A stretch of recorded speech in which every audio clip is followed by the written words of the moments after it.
Bukan yang klub, ini beach club itu yang pokoknya dia tuh kayak stacking gitu, jadi kolam terus yang bawah table orang lain, habis itu kolam lagi terus table orang lain gitu. Ya aku tahu cuman yang Hotman nyebur aja itu Atlas Iya, mana semacam itu. Oke. Nah dari bawah aku ngerasa kan aku lagi renang, aku ngerasa direkam, aku kayak gini, direkam, terus aku kayak gini, Nggak mau. dia kayak gini. Tapi masih tangan nangkring dengan handphone dia. Oh dia malah Tondef. tapi masih nangkring. Tondef. Yang kedua aku bilang, Tondef. Bu, Orang lain nih. jangan ya, jangan.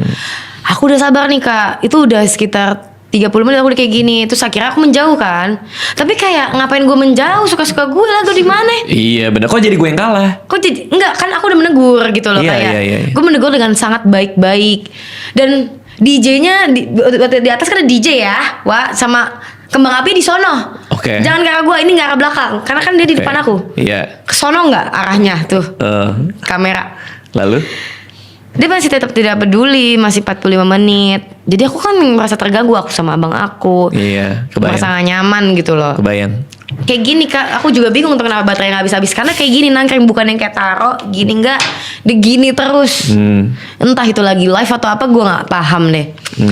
Akhirnya aku naik emosi lah, aku keluar dari kolam renang, aku turun naik tangga, turun ke bawah. Bu, saya gak mau direkam bu. Saya gak mau direkam bu, hapus sekarang. Awalnya aku ngomong dulu ke satpam samperin, terus habis itu bilang kayak gini, ya biarin aja kan ini HP saya. Oke. Suka-suka saya mau rekam apa, kan gak ada peraturan untuk merekam orang. Terus. Satpamnya nyampein ke aku, marah lah aku. Akhirnya aku turun. Abang aku, Fadli, nggak ngelihat kalau misalnya aku lagi emosi. Aku turun, terus habis itu, Bu tolong dihapus dong fotonya. Udah bad mood dong kak, bayangin 1 jam. Iya paham. Itu udah ada kembang api, jadinya udah kesumet. Terus habis itu aku turun, ayo lihat nih ke Fuji kemana nih adik gue. Udah di bawah ternyata. Fadli langsung lompat dari kolam ke bawah. Terus kayak adikku kenapa? Dia rekam-rekam nih dari tadi. Enggak, saya nggak ada rekam-rekam. Saya ambil HP-nya. Ini apa bu? Ada lah. Oke. Ada juga kemarin di Bali, direkam-rekam dari jauh, dari dalam mobil. Bisa nggak usah.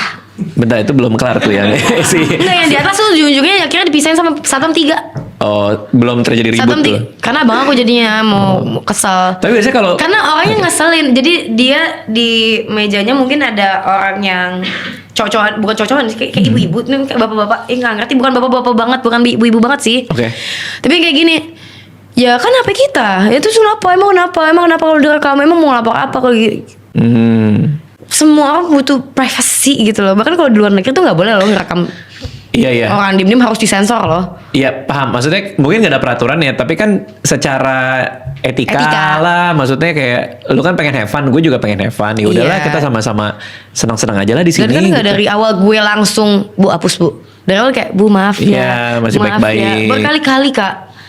Kayak jatuhnya capek sendiri gak sih nge-miss privacy gitu loh. Aku tahu resiko public figure.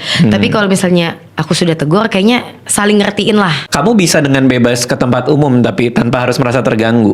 Alhamdulillah Dan juga bisa. Alhamdulillah. bisa ya?